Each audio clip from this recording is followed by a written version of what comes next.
Isso é o que fará a nossa vida financeira mudar completamente. Quando nós começarmos a gerenciar de forma correta aquilo que Deus tem nos dado, aquilo que Deus tem colocado nas nossas mãos, aquilo que Deus tem trazido até nós. Cada um tem a sua renda, o seu trabalho, aquilo que faz. Agora, se eu começar a gerenciar e tiver essa capacidade, eu vou começar a ver a minha vida financeira se transformar. Nós vamos hoje dar uma olhada na vida de um homem chamado José.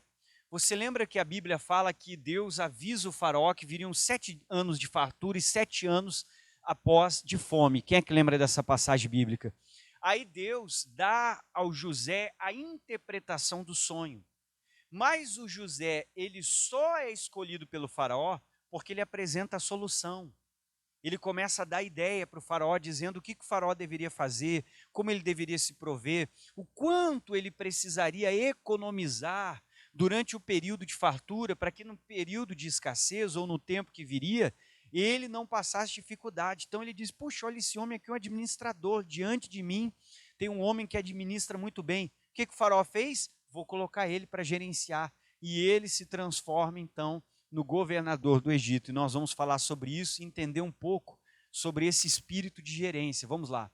Muitos se perguntam, né, queridos, o que fazer para prosperar? Você já se perguntou nisso?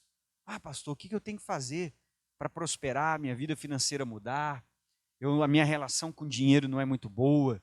Às vezes a pessoa diz, ah, pastor, acho que eu gasto. É difícil a pessoa admitir que ela gasta bastante. Normalmente, para você perceber que você gasta bastante, é bom uma terceira pessoa, nem o familiar. Porque se o familiar falar que você gasta bastante, vai dar uma guerra. Acontece isso ou não? Sim. Se o familiar falar que você gasta, vai dar uma guerra. Só que normalmente a pessoa que gasta, ela não percebe. Uma vez eu estava conversando com uma pessoa, ganha muito bem, é um outro nível de vida, um outro nível de renda, né, um nível mais alto. E às vezes cartão de crédito é 10 mil por mês. Só o cartão de um membro da família. Tem os outros membros da família. E daí eu comecei a conversar com essa pessoa, explicar para ela e ali dar uma consulta para ela e dizer, olha, então em um ano você gastou 120 mil. Você poderia estar com um carro melhor do que o carro que você tem hoje. Então não é que o dinheiro não entra. O problema está sendo a forma como ele está sendo gerenciado. Daí a pessoa, mas já conversei, não adianta. Você falar para o seu familiar que ele gaste mais, vai dar uma guerra, irmão. Ainda mais se a sua esposa não é muito submissa a você. Você vai falar com a sua voz de marido, ela vai... Blá, blá, blá, blá. Aí a Bíblia diz que é brabo, né? Que vai dar uma guerra em casa, porque diz que a mulher rixosa é que nem você segurar o vento. Amém? Você já leu isso em Provérbios? Porque às vezes a pessoa está gastando, mas ela não está percebendo. Ou às vezes é o marido que gaste mais. A esposa, eu já vi isso acontecer também. A esposa mais economista chegou no marido, ó, você já dá uma guerra, porque ele também não vai aceitar. E é difícil ouvir o familiar nessa questão de finanças, mas daí a pessoa tem que se perguntar, o que eu faço para prosperar? Toda pessoa que quer prosperar, claro que você tem que ganhar dinheiro, quanto mais você ganhar, melhor é. Mas não importa o quanto você ganha, vamos partir do princípio. O princípio é, se você quer se dar bem com dinheiro, quem é que quer se dar bem com dinheiro? A parte mais importante é como você gerencia. Porque o jeito que você gerenciar 1.000 é a maneira que você vai gerenciar 10. A forma como você gerencia 2 é a forma que você vai gerenciar 50. Não importa. Você já ouviu falar daquela frase? Quanto mais a pessoa ganha, olha aí, parece um coral aqui hoje. Todo mundo já ouviu falar disso? Quem é que já ouviu falar? Por quê? Porque essa frase é verdadeira. Se eu ganho 1.000 e eu gerencio desse jeito, não importa se eu ganhar 5, se eu ganhar 10, eu vou gerenciar da mesma forma. Então, não importa o quanto eu ganho. Tudo isso passa pela forma como eu gerencio. Então, é muito importante eu aprender a gerenciar primeiro os meus 1.000. Porque se eu ganhar mais, vai ser muito mais fácil eu prosperar. Eu começar a fazer riqueza. Porque eu já sei me virar com 1.000, eu tenho uma consciência de que eu vou economizar por um tempo. Não é para sempre que você vai economizar. Claro que gastar é bom, mas economizar por um tempo para você investir esse dinheiro, fazer esse dinheiro se multiplicar e depois você pode viver do rendimento. Nós não somos muito inteligentes na vida financeira no país onde nós vivemos. Por quê? Porque a pessoa trabalha 30, está mudando a regra, 35 anos para se aposentar ganhando pouco. E a pessoa prefere esperar esse tempo todo. Era melhor você, durante 10 anos, fazer um sacrifício. Uma vida mais simples, gastar um pouco menos, e já daqui a 10 anos você já tem uma renda maior que o salário mínimo. E se você continuar fazendo isso, quando se aposentar, às vezes você vai ter um valor grande e não depende do governo. Amém? Só que a maioria das pessoas não tem essa capacidade, porque só vive o agora. E nunca vive pensando no quê? No amanhã. Então a gerência financeira é muito importante. Então o que fazer para prosperar? Bom, primeiro é gerenciar. Então eu digo que muitos não prosperam por não administrarem corretamente os recursos que vêm até a sua mão. E é isso que eu tenho que começar a aprender, administrar o que eu tenho agora. Porque o jeito que você é agora é o jeito que você é quando você ganhar mais. E tem um princípio no mundo espiritual, quem é fiel no pouco, Deus coloca onde? No muito. E imagina, se com 2.000 a pessoa já está devendo uma vela para cada santo. Se você ganhar 10, irmão, você vai estar devendo uma vela de 7 dias, daqui a pouco vai. Você já está devendo uma velinha de aniversário. Então a pessoa precisa começar a melhorar a gerência dela financeira. É isso que nós vamos falar muito hoje. Quanto dinheiro já passou pelas suas mãos até esse exato momento? Já parou para pensar nisso? Isso aqui é muito importante. O grande problema é que a nossa visão ela é muito imediatista. A gente tem que ter essa visão de futuro. Quanto dinheiro já passou pela sua mão até agora? Você já fez esse cálculo? Você já parou um dia? Eu já conversei sobre isso algumas vezes com você. Vamos dar um exemplo. A pessoa ganha 3.000 reais ao mês. Você esquece o 13º, contas, falando no alto, né? Esquece benefícios, tudo que você pode ter. Você ganha no mínimo 36 mil por ano. Em um ano você ganhou 36 mil reais. Em 10 anos foram 360 mil reais na sua mão. Em 20 anos, com esse mesmo salário, foram 720 mil reais nas suas mãos. Em 30 anos, que é o tempo que a pessoa normalmente vai se aposentar, passou quase 1 milhão. E a pessoa está orando, Deus, então é isso que eu tenho que começar a pensar.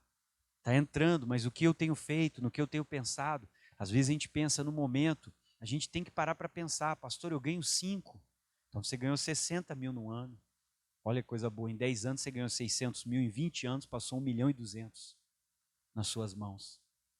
Só que a pergunta é o que nós adquirimos, o que nós temos, o que conquistamos.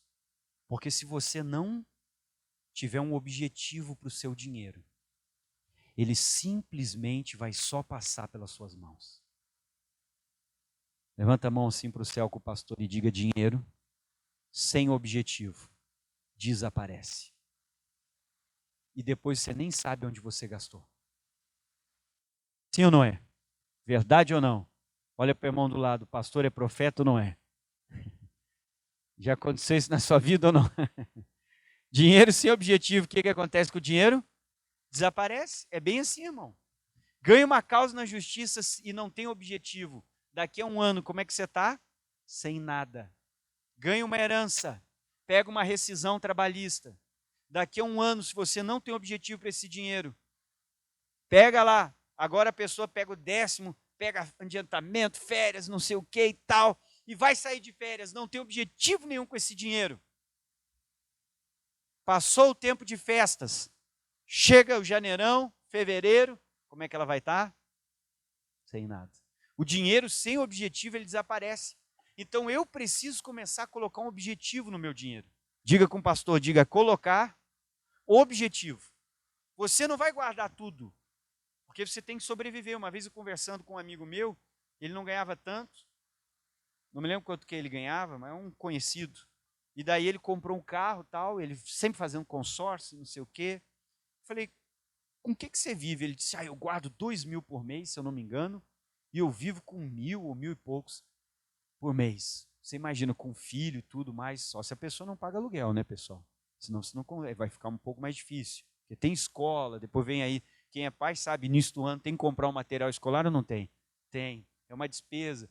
Mas ele fazia um sacrifício. Ali era um pouco exagerado, porque ele sacrificava a família também. É um sacrifício grande, podia juntar um pouco menos, mas você tem que juntar, não estou dizendo que é tudo, não vai sacrificar também todo mundo, mas você tem que ter um objetivo. Não, esse aqui é para as férias, eu estou guardando. Quanto vai da sua condição? Esse aqui é uma emergência, pastor, eu tenho que ter esse dinheirinho, porque se dá um problema ali, eu tenho esse dinheirinho aqui, não dependo de ninguém. A gente tem que começar a ter essa organização. Assim como eu tenho a minha organização para devolver o meu dízimo e minha oferta, Pô, eu vou separar 10% para as férias, vou separar 10% para uma reserva. A hora que eu preciso, eu tenho. Amém? E aquele outra parte, vou pagar minhas contas, faz uma organização, monta suas caixinhas. Se organiza a administração que vai mudar tudo. Quando você ganha mais, você já tem a forma de administrar. Por que o José foi um grande administrador? Porque ele começou numa casa administrando. Primeiro ele trabalhava para o pai, depois ele começou trabalhando na casa do Potifar, depois ele foi lá administrar um número maior de pessoas, que era uma prisão. Quantos presos tinham lá dentro? E o que ele fazia quando ele era pequeno, ele continuou fazendo quando ele virou o governador. Então ele continuou fazendo quando ele virou. Então vamos lá. Se eu ganho R$2.000 ao mês, em um ano, tirando despesas e as vantagens, eu obtive um total de R$24.000. Em 10 anos vão passar pelas minhas mãos, se eu ganho R$2.000 por mês, R$240.000. Né? Esquecendo o décimo, esquecendo tudo aí, você vai ter mais ou menos esse valor nas suas mãos. Aí você para pensar o que a pessoa tem. Só a meia furada, sem elástico. Que você tem que ficar assim ainda. Olhe para o irmão e diga, ainda bem que não é você. Amém? E às vezes a cueca sem elástico, que a mulher está dizendo, isso aí tem que botar fora. E o homem diz, ainda dá para usar. A mulher diz que tem que botar fora, o marido ainda quer continuar, quase caída. Já está ficando sem elástico, né? Agora continue comigo. Então, o que a gente fez com tudo isso? É isso que nós temos que parar, pensar. Às vezes vale a pena você pagar um preço agora, economizar, fazer uma reserva grande, que aquele valor lá está rendendo para você alguma coisa, e daí aquilo lá está te voltando alguma coisa. Ah, pastor, no início é pouco, mas é sempre assim, mas com o tempo você vai começar a ter mais. Isso leva tempo, mas pelo menos você vai chegar lá no futuro, e o futuro chega rápido, irmão. Mas a pessoa, ai pastor, o futuro está longe. Mentira, o futuro está chegando a cada segundo que passa. Cada minuto que passa, o futuro está chegando à nossa vida. Amém? O ano passado passou que era um relâmpago. O primeiro mês desse ano já está quase acabando. Foi rápido ou não foi? E daqui a pouco você vai estar aqui comigo nos cultos e nós vamos estar no final do ano. E o tempo está passando cada vez mais rápido. É ou não é? É. Eu me lembro, meu irmão, quando eu era pequeno, botava o chinelinho, quem é que jogava bola? Botava o chinelinho ali na rua, 2 chinelinhos aqui, 2 havaianas do outro lá. E você jogava a bola uma tarde toda e à tarde parece que não acabava nunca. Era assim ou não era, irmão? Você ia brincar lá no pátio baldio. Hoje em dia, irmão, 1 hora passa assim que é uma loucura. O dia passa, então. O futuro está chegando. Vamos olhar sobre Moisés. Olha o texto. Eis que vem 7 anos e haverá uma grande fartura em toda a terra do Egito. Depois dele vão se levantar 7 anos de fome. Toda a fartura será esquecida na terra do Egito. A fome consumirá a terra. Portanto, olha o que aqui foi o que fez o faraó escolher ele. Pelo conselho que ele deu para o faraó. Ele dá um conselho, diz, faraó, você precisa de um homem entendido e sábio. Coloque esse homem sobre a terra do Egito. O que mais? E faça o faraó colocar governador da terra, ou seja, ele é o principal, mas ele vai estabelecer pessoas em cada província do Egito. E tome a 5ª parte, ou seja, faça uma economia, faça uma reserva. Faça uma reserva, mais ou menos 20% é o que ele está falando aqui, da terra do Egito, em 7 anos, 20% que faturar nós vamos guardar, porque vai ser muito abundante, então esses 20% vão ser muita coisa. E ajuntem toda a comida destes bons anos que vem, amontoem trigo debaixo da mão do faraó para mantimento nas cidades, e o guardem, assim será o mantimento para provimento, para os 7 anos da fome que haverá na terra do Egito, para que a terra não pereça do quê? De fome. Então ele mostrou toda a estratégia que ele já pensou na hora.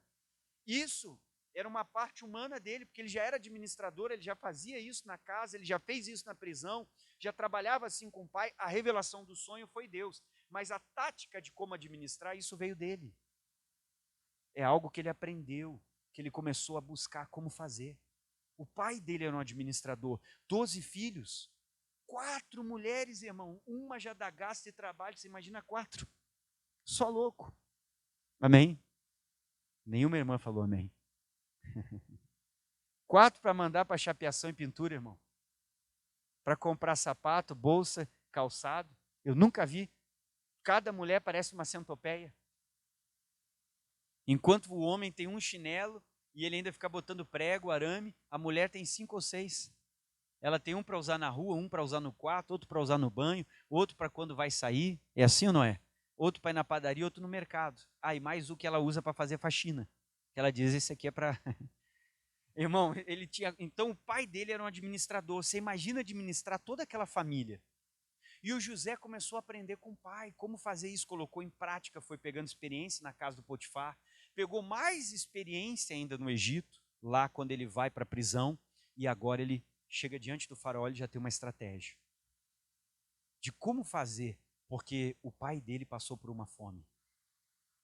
Se você ler a Bíblia, o Abraão passou por um período de fome, o Isaac passou por um período de fome, o Jacó deve ter, perdão, o avô dele, deve ter ouvido essa história, deve ter passado. Como é que eles fizeram para vencer esse período de fome? Ali eles devem ter sabido, deve ter ouvido. O Isaac plantou na terra que não dava nada. Então ali ele foi pegando essas experiências. Então a boa gerência foi o segredo de um homem chamado José. Ele aproveitou o momento de fartura que veio sobre o Egito para recolher os recursos necessários para o momento de escassez que estava por vir.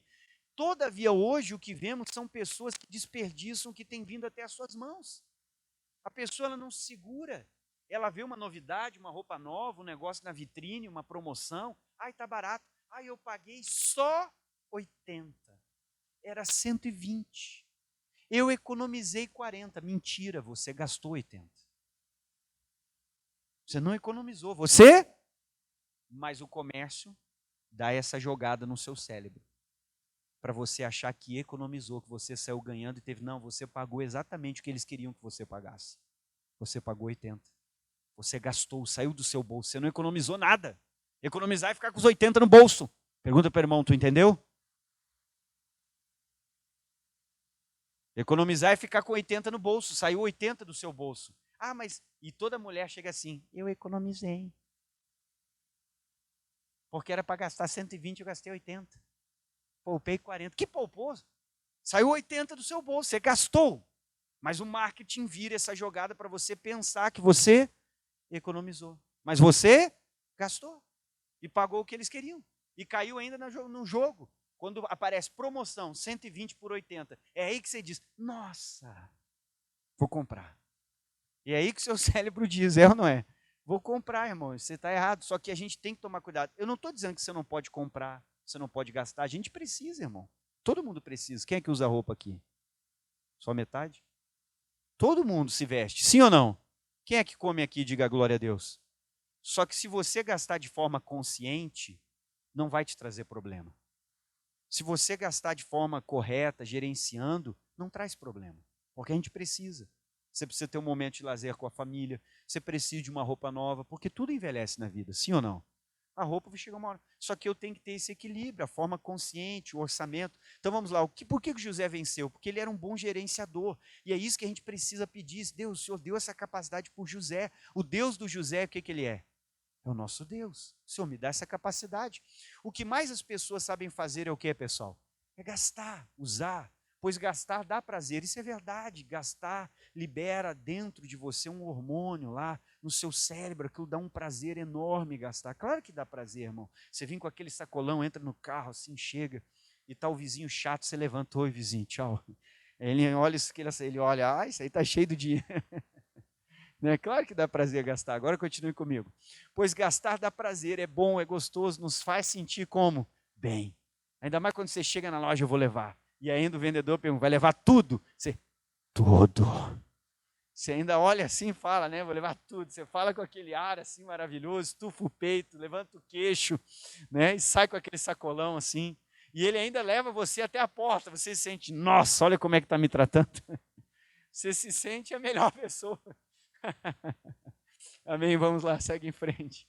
O que mais, queridos? Já economizar, olha só, é bem o contrário do gastar. Por quê? Porque para tal, irmão, eu tenho que me privar de muitas coisas e eu preciso dizer o quê? Não, mais alto, eu não ouvi. O que você tem que dizer? O que você tem que dizer? Talvez é a tarefa mais difícil, dizer para você mesmo. Não. Eu tenho que esperar, porque eu tenho um objetivo. E para alcançar aquele objetivo, eu não posso fazer esse pequeno gasto. Eu mereço, mesmo que eu mereça. Mas eu acho que aquele objetivo é mais importante do que qualquer coisa que eu acho que eu mereça agora. Amém? E existe o falso rico, que às vezes a pessoa quer aparecer que ela é rica. O quem é rico mesmo não está nem preocupado, mas tem o falso rico. Quem é o falso rico? O cara não tem a casa para morar, não tem uma reserva no banco, mas compra um carro em 60 vezes, pagando uma prestação enorme, para passar com aquele carro e dizer que tem dinheiro. E às vezes não tem nenhuma casa própria. Existe ou não? Existe. Você vai morar dentro do carro? Não, você tem que morar na sua casa. Amém? Não estou dizendo que é errado você ter o carro, mas daí você compra talvez o mais em conta, vai juntando para você ter o seu lugar também, porque mesmo que você não more na sua casa, ela pode se tornar uma fonte de renda quando você aluga ela. Agora vamos lá, o que a gente tem que dizer para nós mesmos? E essa é a grande dificuldade. A gente tem que aprender a dizer, porque dinheiro é emocional. E a pessoa que gasta demais, ela tem problemas emocionais, que precisam ser tratados. O problema não é o dinheiro, não é o cartão de crédito, é você. Você tem problemas dentro de você, da infância, do teu passado, da criação, vários problemas emocionais. E você precisa vencer isso, para você mudar a relação com o dinheiro. Amém? Tem que mudar a mentalidade. Normalmente é isso. Se a pessoa não mudar, ela não vence. Eu tive uma vida de muita privação, irmão. Quando eu era criança, uma vida difícil. Meu primeiro salário, irmão, eu quis comprar tudo que eu não tive na vida. Eu fui assim no mercado, comprei um pote. Não comprei uma latinha de benjim, porque aquilo ali não é nada, não compensava os anos. Comprei um potão assim, irmão, se tivesse um balde desse tamanho, e quase pulei para dentro e comi tudo de uma vez só. E disse, aleluia, agora eu posso. Amém? Aí você vai lá e compra uma caixa de bombom e manda brasa, agora eu posso. Ninguém pode dizer que eu não posso comer. Amém? Mas se você não vencer isso, você vai fazer isso com outras coisas. E vai se endividar. Você vai errar na vida. E vai se endividar se você não vencer, porque o dinheiro não vai preencher os buracos que existem na sua alma, as lacunas da sua história. E isso você tem que botar para fora, tem que ser tratado, buscar a sua cura, se libertar disso, para que você mude a relação com o dinheiro. Então vamos lá. Quantos não souberam aproveitar o tempo de fartura e hoje estão endividados, devendo para todo mundo, vivendo de favor? Acho que uma das coisas mais ruins que a gente pode é o período de viver de favor. Mas sabe o que eu quero te dizer? Você pode estar hoje arrebentado, endividado, ninguém acredita em você, você vive de favor, mas a sua história não acabou. E quem pode mudar essa história é você. Você tem que tomar a decisão de mudar a sua história.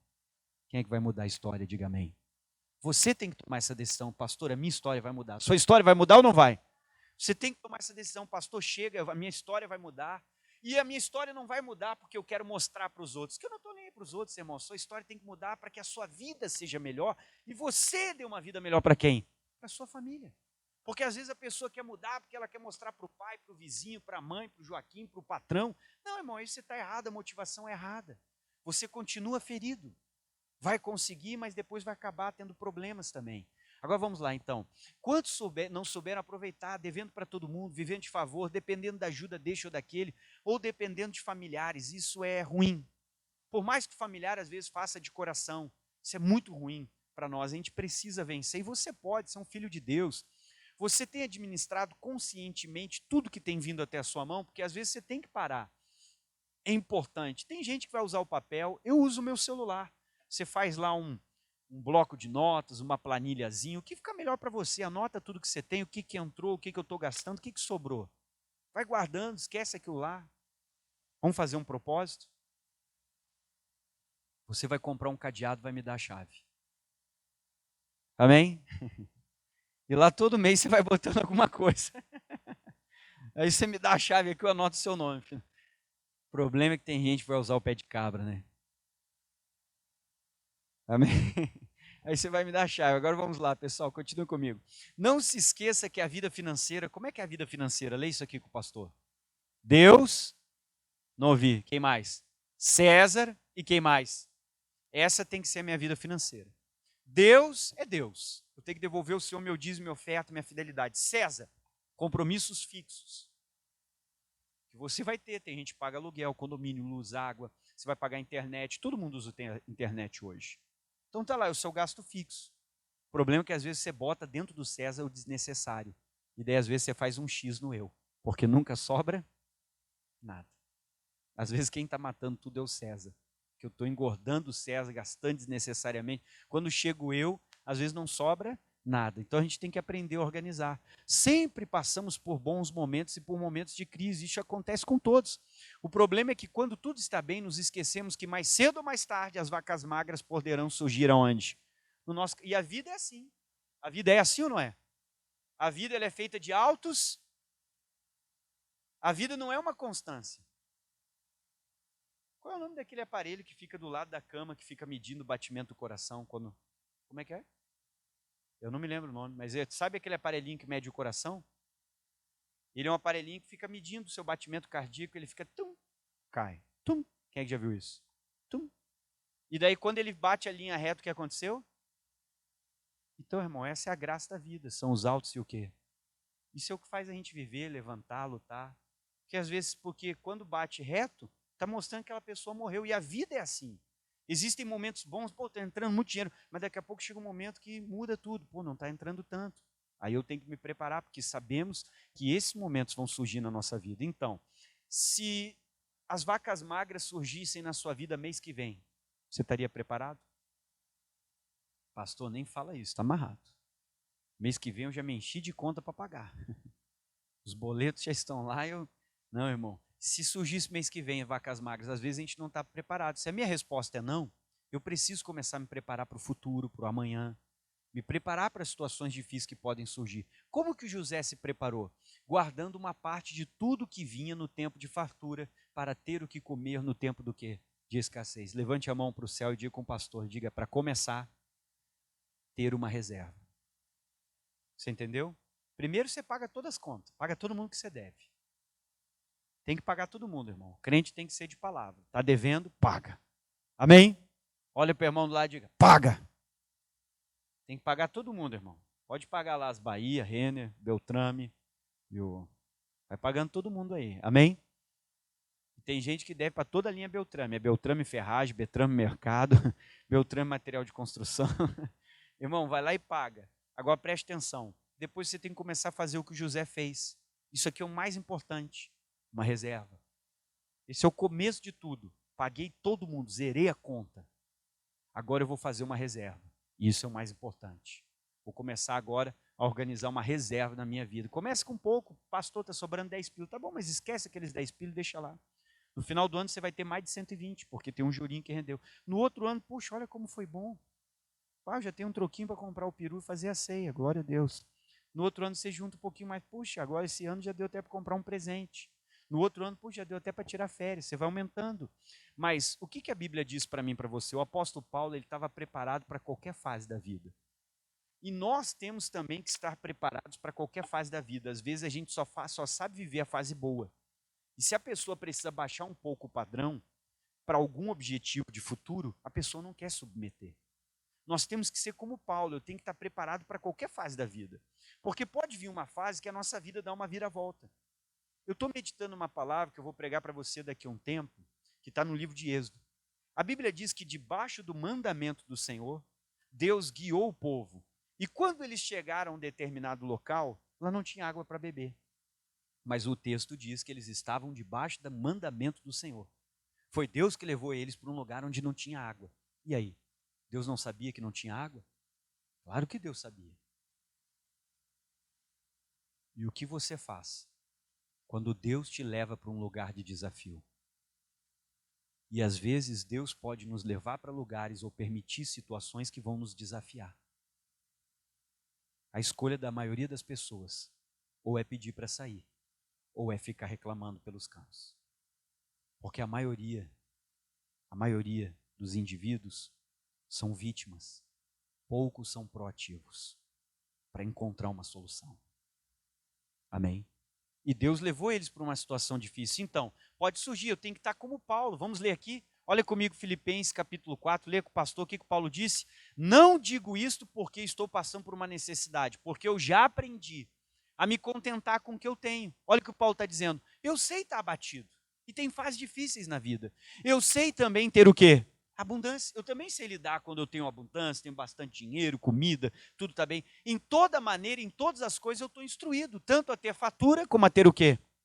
Ele disse, eu não reclamo, eu sei baixar o nível, baixar o padrão quando é necessário, tanto a ter abundância como a padecer necessidade. Aí veio o versículo que você conhece. Mas essa frase vem desse texto que ele está explicando. Olha o que ele vai dizer: posso todas as coisas em Cristo que me fortalece.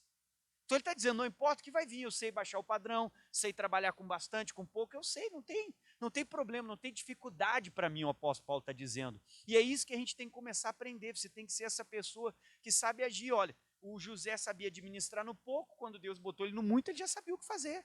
Porque ali no pouco, ele já estava aplicando aquilo lá na vida dele. Vamos lá. Ajunte durante o tempo da abundância para ter o que comer nos períodos o quê, pessoal? Difíceis, irmãos. Olha, o que ajunta no verão é um filho o quê? Ajuizado, Provérbios 10, versículo 5. Mas o que dorme na hora de colher é um filho que envergonha. A pessoa vai passar vergonha, vai ter dificuldade lá na frente, porque na hora de guardar, na hora de juntar, não está fazendo o que deveria fazer. 3, estamos devendo porque gastamos mais do que... Leia essa frase, todo mundo em voz alta, olhe para cá, leia com o pastor. O que está escrito? Estamos devendo porque gastamos mais do que... A pessoa quer viver um patamar acima do que ela ganha, quer viver um padrão de vida que ela ainda não pode. Isso traz a dívida. Romanos 13, 8. A ninguém devais coisa, eu só tenho que ser devedor de amor, ou seja, eu tenho que amar cada vez mais. Mas não posso ficar devendo nada para ninguém. Ficar devendo dinheiro, então, pior ainda, irmão. Vai lá e paga, devolva, faça a sua parte. 4. Não temos para emprestar. Não é porque Deus não nos dê, mas sim porque gastamos o quê? A gente não está fazendo uma reserva, não está se organizando, é porque a gente torra tudo. Aí não sobra para emprestar, porque isso é uma promessa para o povo de Deus. Deus vai abrir o pão tesouro, dar chuva à terra, para abençoar toda a obra das tuas mãos, e emprestarás a muitas nações, porém tu não tomarás empréstimo, não é saída. Se você está endividado, está ralado, está arrebentado, o empréstimo é a saída do tolo.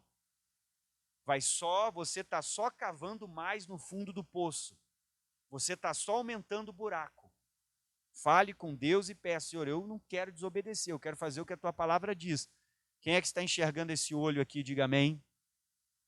Não dá para ver aqui, mas vê se na tela dá. Tem um cifrão no meio dele. Então a gente tem que cuidar para não ter esse sentimento, às vezes, de cobiça. Às vezes a gente tem esse sentimento de orgulho financeiro, temos que vencer isso. A cobiça faz eu querer qualquer coisa antes do tempo certo. Eu quero adquirir as coisas antes do tempo. Eu não tenho condição, eu não posso, mas eu vou botar no cartão porque eu quero, porque eu quero e porque eu quero, e vai se endividar. Isso é um pecado, é um erro que você está cometendo. Você tem que se converter nessa área. Você tem que mudar. Amém? Passa a mão e diga assim, show cobiça. Porque tem gente que não pode ver uma promoção, tem que comprar. Não pode ver um negócio diferente, tem que comprar. Não pode ver não sei o que, tem que gastar. Não, aquilo lá. E às vezes a pessoa não precisa. Então você tem que ter um controle. Pastor, eu não tenho. Então sabe o que você faz? Divorcia do cartão de crédito. Cartão de crédito é assim, ou você se dá bem ou você mata ele. Não se deu bem? Então mata ele. Pega a tesoura e corta no meio. Amém? Porque você não está sabendo. Então nesse momento você tem que melhorar. A Bíblia diz, tais são as veredas daquele que se entrega a cobiça. Não posso deixar isso me dominar. Ela vai prender a alma de quem possui. Ou seja, estou cheio de problemas dentro de mim e eu quero solucionar o problema com um prazer imediato, que é comprar alguma coisa. Mas o vazio vai continuar, a dor vai continuar, o que você passou vai continuar. Na verdade, isso é uma fuga. Porque você não quer encarar os problemas que você tem, você quer gastar para ter um prazer e um alívio momentâneo. Mas isso é uma forma de fugir, é uma covardia. Amém? E você tem que enfrentar esses problemas, vencer isso, falar sobre o seu passado, resolver essas questões, às vezes perdoar quem precisa ser perdoado, vencer.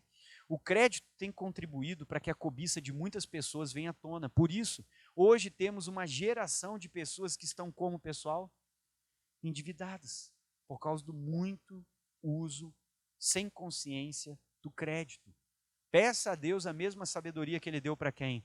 Para o José, para a forma que o José administrava a vida financeira. O Deus do José é o nosso. Nós vamos pedir, Deus, me dá a sabedoria do José, nós vamos orar por isso hoje. Você está preparado para o amanhã? A gente não sabe o que vai vir amanhã. Só que a crise vence quem não foi o quê? Quem não foi prevenido vai fechar quando bate a crise. Vai quebrar quando a crise vier. Quem não tem alternativa vai quebrar quando vem a crise. Quem é preparado primeira coisa que você tem que fazer, paga tudo que deve e comece a fazer uma reserva. Isso é muito importante para você se preparar. Quem entendeu, diga amém.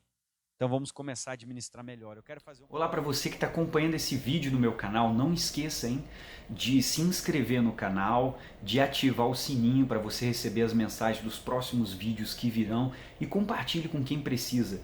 Que prazer ter você acompanhando as nossas mensagens. Que Deus te abençoe.